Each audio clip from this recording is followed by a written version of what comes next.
How's it going, gang? It's a final render here, and the first week of the new Battle Royale mode for Fallout 76 called Nuclear Winter has concluded, and the beta is actually staying. Originally it was going to be leaving after a week, but since people have been enjoying it so much, they've decided to keep it in the game permanently. So that's fantastic. Normally we'd have to wait a few months for this to return, so I'm very happy it's back. We're currently sitting on 18 wins on this channel for this game mode, and I've been thoroughly enjoying it. Even people who said, I have no interest in Battle Royale, I am done with Battle Royale, have given it a go and said, you know what, I really like this. This is a very nice, refreshing take. But Nuclear Winter is currently still in its beta mode inside Fallout 76, so there are things to be improved with it. And this is some of my feedback, which I'm hoping Bethesda will see, so that hopefully they can integrate some of this feedback into the future version of the game when it is out of beta. I'm not necessarily going to be talking about glitches or any kind of technical difficulty with this. I'm mostly going to be talking about kind of core gameplay mechanics that I think could be improved or added in order to make Nuclear Winter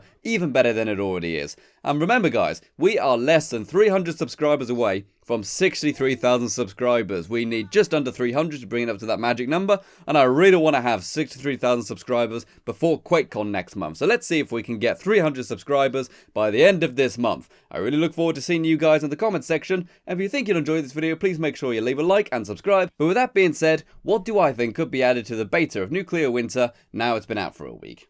So just in case you actually haven't tried the Nuclear Winter mode just yet, let me give you a very brief rundown of Nuclear Winter, just so you can get up to speed. It is a 52-player Battle Royale, which is in a very small part of the Fallout 76 map, and it is very similar to a typical Battle Royale. You decide where you want to spawn in, you go and loot as many weapons and armor and aid as quickly as you possibly can, and then hopefully you will be the last squad or the last player standing. But there are some new Fallout elements in this, so you can actually go and collect nuclear codes in order to drop a nuke somewhere in the map, effectively splitting the map in half. And also, you do get a large variety of Fallout monsters in the game, which do help liven up the action a little bit, or sometimes sneak up on you and cause a lot of trouble. It's generally a really fun Battle Royale, and something which I think people really like about it is that it's quite simple. It doesn't really have any gimmicks of any kind. It's just generally a very good run and gun Fallout Battle Royale, and people have been really enjoying it for its simplicity and also for some of its kind of zanier quirks, like some of the laser weapons and stuff like that, and the perk card systems, etc.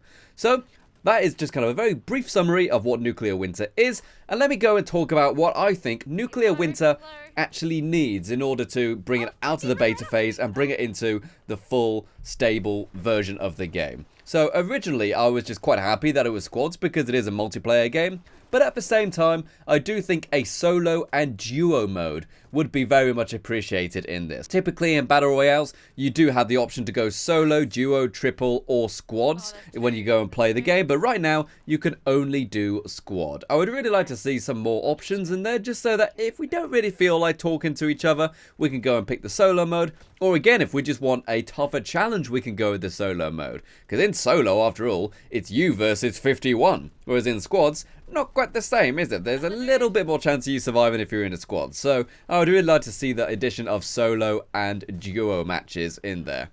Another thing which I think the game really needs is just the ability to crawl once you are downed. Normally in a Battle Royale game, if you are taken down and waiting for your buddy to pick you up, you can normally crawl somewhere very nearby just so you can get back into cover. You can quickly crawl behind a tree or behind a wall so your buddy can quickly revive you. But as of right now, in the new Fallout 76 Battle Royale, Nuclear Winter, once you are downed, you just fall to your knees and you are in the open. Essentially meaning that it is very hard for any of your teammates to actually pick you up. So therefore, I think the ability to crawl once you are knocked down would be a very welcome addition.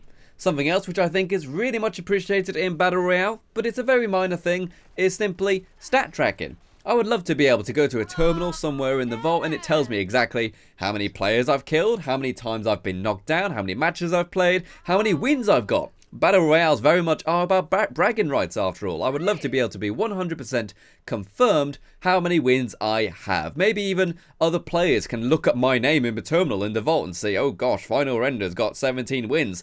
I'd better avoid him, and you're damn right you should avoid me because I'm going to get you in the Battle Royale mode. But I think that would be a really fun addition to the game to have some stat tracking in there.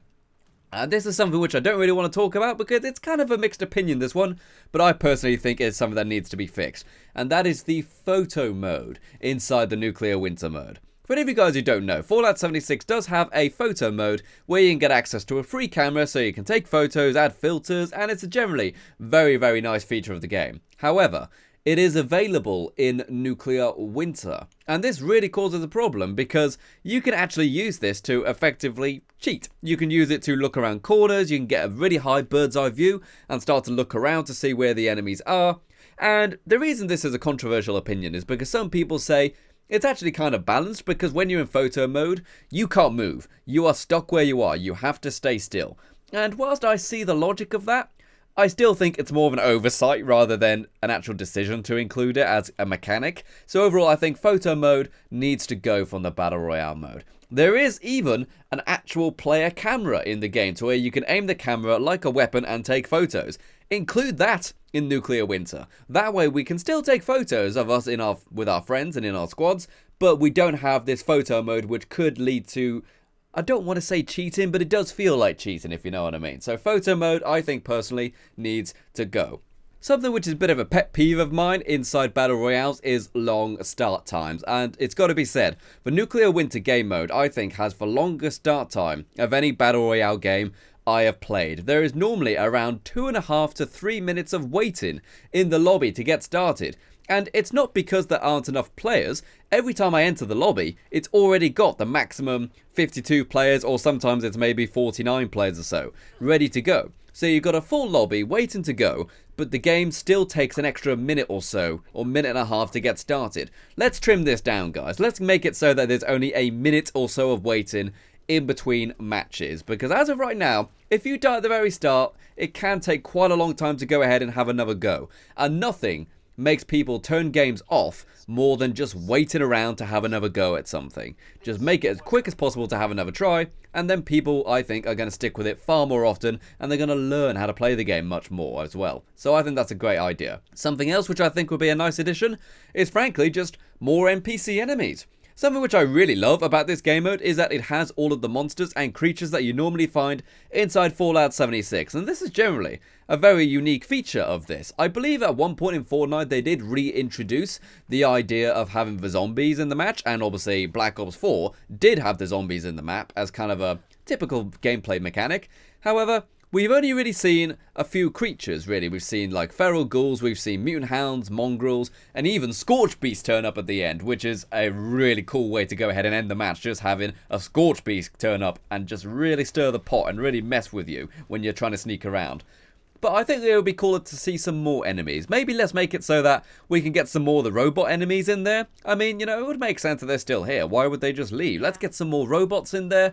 And maybe just some of the more ferocious enemies. Let's get some Deathclaws in here. Let's get a Sheep Squatch in here. Let's get some more deadly enemies turning up inside this Battle Royale, just to really stir the pot. Although that being said though, they do all have very much reduced damage. This is very much a welcome thing, because I don't want them to be too much of a nuisance. But I do want to see some more variety of monsters. I think that would be a cool thing, especially ones that can shoot back. That'll really confuse people if they're getting shot at, but they're actually being shot at by a robot rather than an enemy squad. I think that'll be a cool addition to have. Something else which I think is generally a bit of a problem with this, because it's one of the coolest mechanics in the actual game, but it's kind of exploitable in a way, or easy to get around, and that is of course the nuke zones. The nuke zones, if you go ahead and collect all 4 codes and find the briefcase, you can drop a nuke on the map, decide where it goes. Fantastic idea. If you want to survive in there, you need power armor or a hazmat suit. But here's the thing though, people. You can survive without a hazmat suit or power armor in the nuke zone for about 25 to 30 seconds or so. You can literally just walk in and you're relatively untouched. And if you've got lots of Rad-X or maybe even Radaway on you, then you could probably survive in the nuke zone even longer. This kind of ruins some of the fun of it, I think, because the nuke zone should be scary. It should be a genuine problem, a real obstacle. But if you can just essentially run through the nuke zone with getting very little damage, or worse, just walk in and then just win the game, it's kind of a bit of a problem, I think. It kind of ruins one of the coolest mechanics in the game. Nuke zones should be just as dangerous as they are in the regular mode, I think. I think in order to survive in the nuclear storm, you need a hazmat suit. You need to take down an enemy who has a hazmat suit and take it. You can't actually take power armors off people's dead bodies, and I think that's a nice thing. We don't want everybody in power armor by the end of the match. So just going ahead and looting hazmat suits from people just to survive in the nuke zone, I think will make it be a bit more fun. Because right now, it's more of an annoyance rather than a problem, if that makes sense. And next up, I want to address a bit of a problem with the Atomic Shop integration inside Nuclear Winter. For any of you guys who don't know, you can go and equip any kind of cosmetic items you have from the Atomic Shop in Nuclear Winter. This goes from custom outfits, custom hairstyles, custom tattoos, and even weapon skins and power armor skins. Very, very cool addition to the game. In fact, you can even go ahead and earn some cool custom cosmetics and even camp items inside Nuclear Winter for free. It's generally very, very cool. But there is one major problem with its integration into this, and that is that if you want to wear armor in the game, you can't wear your custom outfits that you get from the Atomic Shop. This is a real big problem, because if I buy an outfit that I want to wear in Nuclear Winter, I should be able to wear it in Nuclear Winter. The armor needs to go underneath my outfit. That way I can wear my cool custom outfit that I've paid money for and still have armor in the game. It's not going to cause pay-to-win controversies with camouflage paint jobs and stuff, because all the actual armors you get in the game are pretty camouflaged as it is. One of them even has camouflage on it, the scout armor. So no, going ahead and buying camouflage in the Atomic Shop is not going to give you a pay-to-win advantage. And also, some people will say, but final render, you sexy man final render, won't you actually be losing a tactical advantage if you don't know what type of armor your opponent is wearing? Guys, I'm going to shoot him regardless. I'm going to take him out regardless of what armor he's got. It doesn't matter what type of armor he's got. I'm still going to take him out. I just want to have some of the cool outfits that we see inside Fallout 76 available in the Nuclear Winter mode. And once you've got those outfits working with the armor pieces, so you can wear your outfits over the top of your armor, you can then go ahead and actually make the game free to play if you wanted to. You can make the Nuclear Winter mode free to play, support it with the cosmetic items in the Atomic Shop, and then maybe if people really enjoy playing Nuclear Winter for free, maybe they'll go ahead and buy the adventure mode of the game as well. I think that would be a cool thing overall. Charge money for adventure mode, have Nuclear Winter free to play, fund the development of Nuclear Winter through the Atomic Shop. I think that would be a great thing, but that might be a topic that needs a video all on its own. So thank you very much for watching this video, people. This has been what I think the beta needs to add to Nuclear Winter before it comes out in the official full game, so to speak. Overall, though, whilst I have said a lot of things that need to be improved, it actually is very, very robust, regardless of what I said. It's generally one of the most robust Battle Royales I have played so far.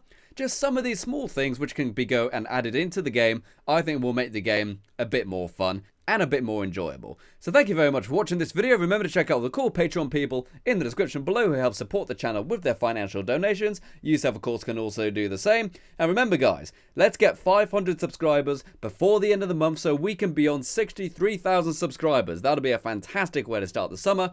And I can't wait to see you guys in the next video. Bye-bye for now.